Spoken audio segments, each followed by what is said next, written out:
Hi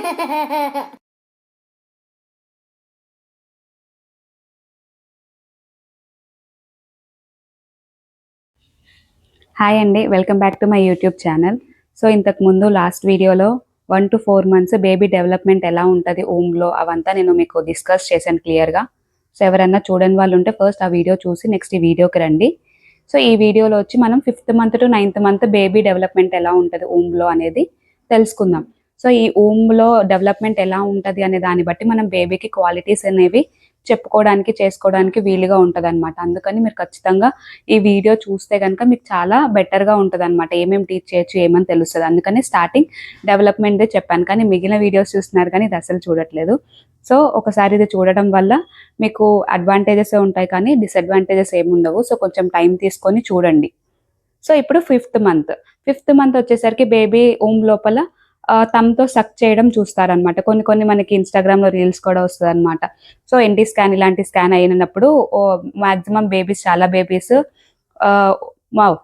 మౌత్లో వేలు పెట్టుకొని కనిపిస్తారనమాట. So ఈ మంత్లో అది స్టార్ట్ అవుతుంది. నెక్స్ట్ స్కల్ బోన్స్ అనేవి పూర్తిగా డెవలప్ అవుతుంది అనమాట బేబీకి. అండ్ ఇంకొకటి ఏంటంటే ఒమ్ము నీరు ఎక్కువైతూ ఉంటుంది కదా. సో బేబీని ఈ మంత్లో లైక్ ఒక లేయర్ ఫామ్ అవుతుంది అనమాట బేబీ చుట్టూ, వెర్నిక్ కయోసా అని. సో ఇది లూబ్రికెంట్ లాగా కూడా హెల్ప్ అవుతుంది అనమాట. ఈ లేయర్ ప్రొటెక్ట్ చేస్తుంది and at the time of delivery మదర్కి ఈజీగా బేబీ బయటికి రావడానికి నార్మల్ డెలివరీలో హెల్ప్ చేస్తుంది అనమాట. సో ఇదంతా జరుగుతుంది అనమాట. అండ్ ఇంతకుముందు మనం చెప్పుకున్నాం కదా 7 డిఫరెంట్ టైప్స్ ఆఫ్ శరీర్స్ అనేవి బేబీ అటైన్ చేసుకుంటుందని. ఈ మంత్లో వచ్చేసి బేబీ మన శరీర్ని అటైన్ చేసుకుంటుంది. అంటే ఏంటంటే ఏం నాలెడ్జ్ ఎలా ఉండాలి బేబీకి అని మనం 5th మంత్లో విన్న స్టోరీస్ కానీ ఉన్న పరిసరాలని బట్టి బేబీ బ్రెయిన్ అనేది డెవలప్ అవుతుంది అనమాట. సో మన శరీరంలో భాగంగా నాలెడ్జ్ అండ్ తెలివితేటలు ఇంకా ఏది మంచి ఏది చెడు ఇలాంటివన్నీ అవగాహన శక్తి అనేది పెరుగుతుంది అనమాట బేబీకి. సో అది 5th మంత్లో. ఇంకొకటి ఏంటంటే మనము బ్రెయిన్ అనేది డెవలప్ చేసుకోవచ్చు అనమాట బేబీకి. 5th మంత్లో మనం కొన్ని యాక్టివిటీస్ చేయడం వల్ల బేబీ బ్రెయిన్ అనేది డెవలప్ అవుతుంది.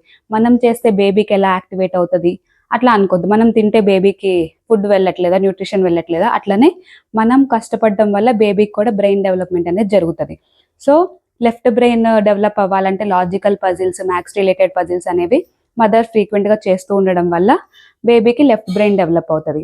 రైట్ బ్రెయిన్ డెవలప్ అవ్వాలంటే బేబీకి మంచి మ్యూజిక్ వినిపించడం, ఇంకా కనిపించేవి లైక్ పిక్టోరియల్ రిప్రజెంట్లో ఉన్న పజిల్స్ ఉంటాయి కదా, అంటే కనిపెట్టడం ఇట్లాంటివన్నీ. సో ఇలాంటి పజిల్స్ చేయడం వల్ల బేబీది లెఫ్ట్ బ్రెయిన్, రైట్ బ్రెయిన్ ఇవి రెండు డెవలప్ చేసుకోవచ్చు అనమాట. సో మీరు చేసే యాక్టివిటీస్ వల్ల బేబీ బ్రెయిన్ కూడా డెవలప్ అవుతుంది అనమాట. సో ఓవరాల్గా 5th మంత్లో ఇవన్నీ డెవలప్మెంట్స్ మనం చూసుకోవచ్చు బేబీలో. నెక్స్ట్ వచ్చేసి 6th మంత్లో బేబీ ఊమ్లో డెవలప్మెంట్ ఎలా ఉంటుంది అంటే బేబీకి ఈ మంత్లో చిన్ని ఐబ్రోస్, చిన్ని ఐలిడ్స్ ఇట్లాంటివన్నీ ఫామ్ అవుతాయి. ఫింగర్ ప్రింట్స్ అనేవి ఫామ్ అవుతాయి. అండ్ 6th మంత్కి ముందు వరకు బేబీ ఓన్లీ మదర్ వాయిస్ ఒకటి ఐడెంటిఫై చేయగలదు, రికగ్నైజ్ చేయగలదు. కానీ 6th మంత్ వచ్చిన తర్వాత ఏంటంటే అవుట్ సైడ్ వాయిసెస్ కూడా రికగ్నైజ్ చేయగలదన్నమాట. నేచర్లో ఉండే వాయిసెస్, ఫాదర్ వాయిస్ అండ్ చుట్టుపక్కల ఎక్కువ మాట్లాడుతున్న వాళ్ళ వాయిసెస్ రికగ్నైజ్ చేయగలదన్నమాట. అండ్ ఇంకొకటి ఏంటంటే బ్రీతింగ్ మూమెంట్స్ అనేది స్టార్ట్ చేసుకుంటుంది. అంటే బ్రీత్ ఇన్ చేసుకోవడం, బ్రీత్ అవుట్ చేసుకోవడం ఇట్లాంటివన్నీ స్టార్ట్ చేసుకుంటుంది అనమాట బేబీ. ఇంకొకటి ఏంటంటే 6th మంత్లో ప్రాపర్ డెవలప్మెంట్ అనేది సరిగ్గా లేదనుకోండి. సో ఈ టైంలో లైక్ ప్రెగ్నెన్సీ రిస్క్ ఉన్న వాళ్ళకి, బేబీ డెవలప్మెంట్ సరిగ్గా లేని వాళ్ళకి స్టెరాయిడ్ ఇంజెక్షన్స్ అనేవి ఇస్తారనమాట. సో ఈ ఇంజెక్షన్స్ దేనికంటే బేబీ లంగ్స్ అనేవి పవర్ఫుల్ అవ్వడానికి అనమాట. సో ఎవరికైనా కాంప్లికేషన్స్ ఉంటే వాళ్ళు లైక్ 7th or 8th మంత్లోనే డెలివరీ అయ్యే ఛాన్సెస్ ఉంటుంది. కాబట్టి అప్పటిలోపు లంగ్స్ పూర్తిగా డెవలప్ అవ్వడానికి మనకి స్టెరాయిడ్ ఇంజెక్షన్స్ అనేవి ఇస్తారు. సో మీకు డాక్టర్ చెప్తారు. సో ఒక మంచి డాక్టర్ని చూస్ చేసుకోవడం కూడా ఈ విషయంలో చాలా ఇంపార్టెంట్ అనమాట. అండ్ ఈ మంత్లో లైక్ 6th మంత్లో సూక్ష్మ శరీరం అనేది డెవలప్ అవుతుంది అనమాట బాడీకి, బేబీకి. సో దీనివల్ల ఏంటి అంటే బేబీ యొక్క తెలివితేటలు ఇలాంటివన్నీ పెరుగుతాయి అనమాట. సో టోటల్గా మనకి 5th and 6th మంత్ మేజర్గా బేబీ బ్రెయిన్ డెవలప్మెంట్కి యూజ్ అవుతుంది అనమాట. సో ఈ 5th and 6th మంత్ అనేది చాలా క్రూషియల్ అనమాట. సో బేబీ ఇంటెలిజెన్స్ అనేవి ఈ మంత్లోనే మనకి డెవలప్ చేసుకోవడానికి వీలుగా ఉంటుంది అనమాట. సో ఇది ఇంకొకటి ఏంటంటే మెయిన్ పాయింట్ వచ్చేసి కాంప్లెక్షన్. బేబీ ఏ కలర్ ఉండాలి కూడా ఈ మంత్లోనే చాలా వరకు క్లియర్ అవుతుంది అనమాట. ఎందుకంటే కొంతమంది పేరెంట్స్ ఉంటారు లైక్ మదర్ అండ్ ఫాదర్ ఇద్దరు బ్లాక్ ఉంటారు, బట్ బేబీ వచ్చేసి వైట్ ఉంటుంది. వాళ్ళు ఎలా ఉన్నారు అనే డౌట్ కానీ ఉంటే గనక ఈ మంత్లో కానీ లైక్ వాళ్ళు మంచి ఫుడ్, హెల్దీ ఫుడ్ అండ్ బేబీకి కలర్ వచ్చే ఫుడ్ లాంటివి తీసుకున్నారనుకోండి, బేబీ వైట్‌గా పుట్టడానికి ఛాన్సెస్ ఉంటాయన్నమాట. సో ఇది కొంతవరకు ప్రూవ్ అయింది. సో ఇది పక్కా 100% అని నేను చెప్పను. కానీ కాంప్లెక్షన్ అనేది కూడా మనం 6th మంత్ డెవలప్ చేసుకోవచ్చు. ఓకేనా? నెక్స్ట్ 7th మంత్ వచ్చేసరికి ఏంటంటే బేబీ ఫిజికల్ డెవలప్మెంట్ కంప్లీట్‌గా ఫార్మ్ అయిపోయి ఉంటది. అంటే బాడీ స్ట్రక్చర్ అంతా కంప్లీట్‌గా ఫార్మ్ అయిపోయి ఉంటది బేబీకి ఊమ్ లోపల. నెక్స్ట్ థింగ్ ఏంటి అనంటే ఇక్కడ జరిగే చేంజెస్ వచ్చేసి బేబీకి కళ్ళు తెరుచుకుంటాయి. ఐలిడ్స్ అనేవి ఓపెన్ అవుతాయన్నమాట. సో కొంచెం లైట్ అనేది అయితే విజిబుల్ ఉంటది. అంటే అప్పటి వరకు చీకటిగా ఉన్నది బేబీకి కొంచెం కనిపించడం అనేది స్టార్ట్ అవుతదన్నమాట. సో ఇది మేజర్‌గా జరిగే 7th మంత్‌లో చేంజెస్. ఇన్ కేస్ ఒకవేళ ప్రెగ్నెన్సీలో ఎవరికన్నా కాంప్లికేషన్స్ ఉన్నా, ఇంకా తదితర వేరే రీజన్స్ వల్ల ఒకవేళ మదర్ అనేది బేబీని ఆ మంత్‌లో డెలివరీ చేసినా కూడా ఓవరాల్ అంతా బేబీకి డెవలప్ అయిపోయి ఉంటాయి కాబట్టి ప్రాబ్లమ్ లేదు. కానీ ఎన్ఐసీయూలో పెడతారనమాట. సో దానివల్ల కొంచెం ఏంటంటే ఇంకేదైనా ప్రాపర్‌గా డెవలప్ అవ్వలేదు, లంగ్స్ ఇట్లాంటివి ఏమన్నా ఉన్నా కూడా లైక్ అదంతా కంప్లీట్ అవుతది కాబట్టి అట్లా చేస్తారనమాట. సో ఓవరాల్‌గా ఇది 7th మంత్‌లో జరిగేదనమాట. ఫిజికల్ బాడీని అటైన్ చేసుకుంటది బేబీ కంప్లీట్‌లీ. నెక్స్ట్ ఇక్కడ మరి ఇంకొక చేయగలిగే టాస్క్ ఏంటి అంటే 5th అండ్ 6th మంత్‌లో మనము బేబీకి బ్రెయిన్ డెవలప్ చేస్తాం కదా! 7th మంత్‌లో వచ్చేసి బేబీతో మనం టార్చ్ గేమ్స్ ఆడొచ్చనమాట. అంటే లైట్ చూడగలుగుతదని చెప్పాను కదా! సో బేబీ యాక్టివ్‌గా ఉన్నప్పుడు మీ ఫోన్‌లో టార్చ్ లైట్ ఆన్ చేసుకొని మీరు ఎక్కడైనా ర్యాండమ్‌గా పెట్టారనుకో బేబీ అక్కడ కిక్ చేయడానికి ట్రై చేస్తదనమాట. సో నేను కూడా ఈ గేమ్ ఆడడానికి చాలా సార్లు ట్రై చేశాను. కానీ ప్రతిసారి ఇది వర్కౌట్ అవుతదని లేదు. బేబీ యాక్టివ్‌గా ఉండాలి. బేబీకి అప్పుడు కిక్ చేసే ఎనర్జీ ఉండాలి. అన్నీ ఉండాలి కాబట్టి లైక్ ఎవ్రీ టైమ్ వర్కౌట్ అవుతదని కాదు. కానీ మీరు ట్రై చేయొచ్చు. డెవలప్ చేయడానికి చూడొచ్చనమాట ఈ క్వాలిటీని. నెక్స్ట్ ఇప్పుడొచ్చేసి 8th మంత్‌లో జరిగే చేంజెస్ గురించి మాట్లాడుకుందాం ఊంబ్ లోపల బేబీకి.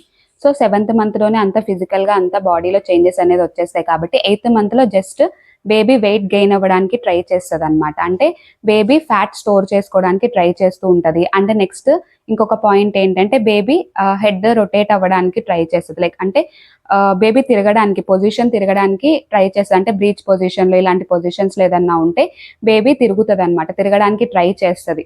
సో అంటే తిరగడం మీన్స్ తల కిందకి కాళ్ళు పైకి రావాలన్నమాట.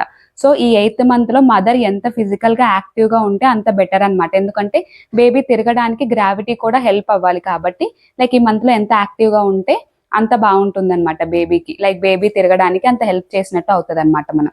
సో 8th మంత్‌లో మనకేంటంటే చైతన్య శరీరం అనేది డెవలప్ అవుతది. అంటే బేబీకి ఆరా డెవలప్ అవుతది. తేజస్సు.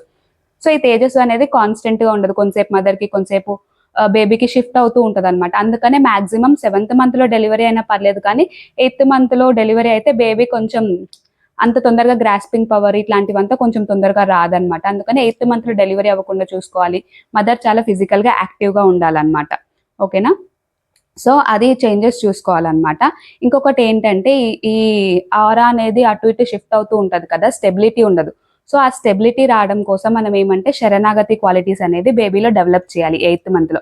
అంటే ఏంటంటే లైక్ మోర్ దాన్ అంటే ఒక మన ఫిజికల్ బాడీ కంటే లైక్ యూనివర్స్‌లో ఇంకా ఏదో పవర్ ఉండింది. సో అది మనల్ని నడిపిస్తది అని చెప్పడం, దేవుడి స్టోరీస్ వినిపించడము అండ్ ఎవరెవరు మంచి పనులు చేశారు, ఎంత మంచి పనులు చేసి ఎంత గొప్పవాళ్ళయ్యారు.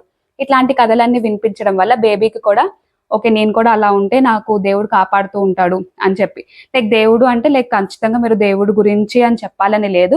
లైక్ యూనివర్స్‌లో సమ్ పవర్ అనేది ఉండింది.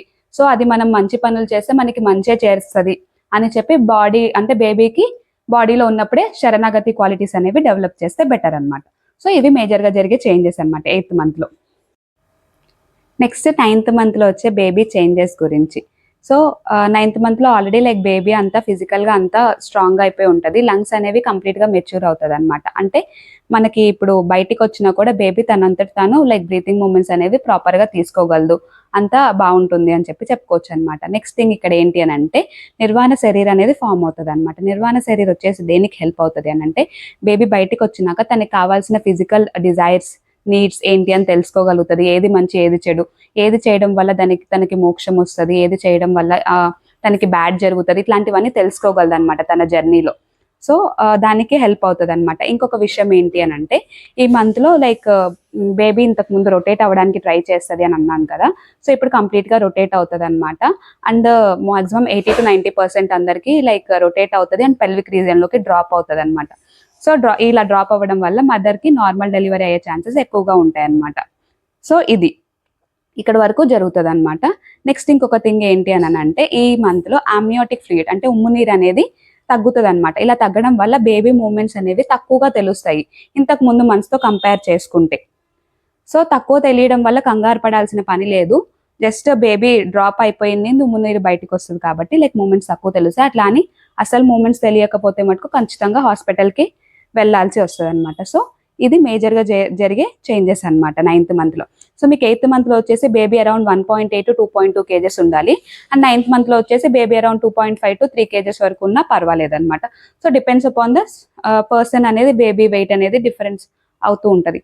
సో ఇట్లా చూసుకుంటే సరిపోతుంది. ఇది కంప్లీట్గా 1 to 9 months బేబీ యొక్క డెవలప్మెంట్. సో మీరు ప్రాపర్గా తెలుసుకున్నారు కాబట్టి దీన్ని బట్టి మీరు యాక్టివిటీస్ అనేది ప్లాన్ చేసుకుంటే మీ బేబీలో అన్ని క్వాలిటీస్ మీరు ఇవ్వడానికి హెల్ప్ అవుతుంది అనమాట. సో నా వీడియో నచ్చిందని అనుకుంటున్నాను. సో ఇలానే నచ్చితే కనుక నన్ను వీడియోస్ ఎంకరేజ్ చేయండి, నా ఛానల్ని సబ్స్క్రైబ్ చేసుకోండి. సో వెళ్ళే ముందు మిమ్మల్ని ఒక క్వశ్చన్ అడుగుతాను. సో బేబీ భూమి మీదకి రావాలని ఎవరు డిసైడ్ చేస్తారు? మదర్ డిసైడ్ చేస్తుందా? బేబీ డిసైడ్ చేస్తుందా? హాస్పిటల్లో డాక్టర్ డిసైడ్ చేస్తుందా? ఎవరు డిసైడ్ చేస్తారు? సో మీకు రీజన్ కనుక తెలిస్తే రీజన్ కూడా కమెంట్ బాక్స్లో షేర్ చేసుకోండి. దాని ఆన్సర్ నేను నెక్స్ట్ వీడియోస్లో చెప్పడానికి ట్రై చేస్తాను. Thank you so much.